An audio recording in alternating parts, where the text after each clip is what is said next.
mutual companies don't do that. Like Nationwide is a mutual insurance company.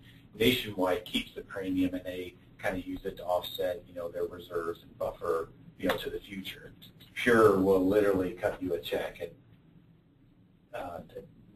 not at the end of the year, but based on, underwriting processing and claims experience, they'll cut you a check for the dividend. And they surcharge you basically for 5 years to continue to build off of the reserves, and then in 5 years your policy price should drop down. These are all what ifs, right? Until you get enough data tests in order to get it. But 5 years from then it would drop off because you in essence pre-funded enough of that surcharge. And enough into the reserves to cover any claims that you might have.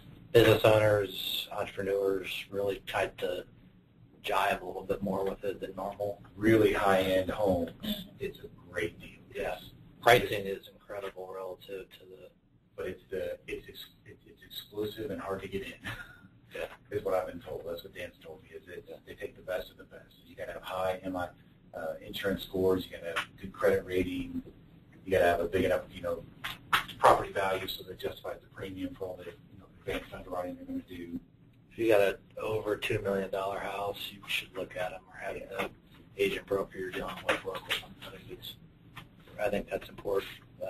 But they're probably only like 6 or 7 years old from existence or whatever, so they're new.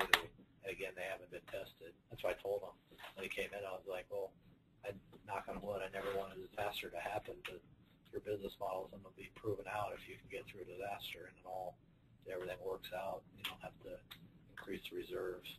Big analytic base, so they're doing a lot of testing. Their whole claim is we underwrite better than the big groups that are out there. Whether they do or they don't, who knows? But they are very selective in what they determine. So I found this literally just off kind of a Google search, so it could be entirely wrong, but it was as of March 2014. Here is the rank from a market share basis on these particular property and casualty insurance industries. So you see State Farm has 10.33% of the market share, which is almost double that of Liberty Mutual, which is next and second.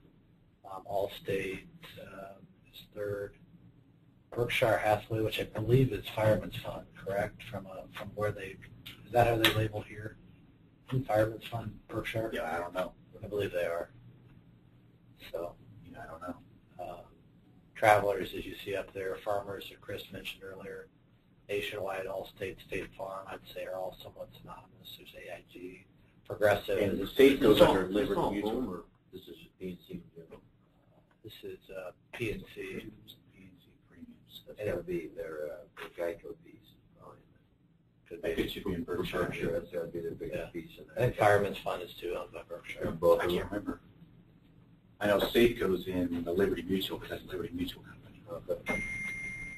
Chubb, which is down there about halfway, is another big in the high end. So I just put this together. I thought it was interesting. Cincinnati's on there as a top 25. I think they've come on pretty heavy in the last, call it 5-10 years. Erie Insurance is a big presence in that particular end. But still, some of those, Cincinnati Insurance, which a lot of probably have all seen with a client, they have 0.75% of market share in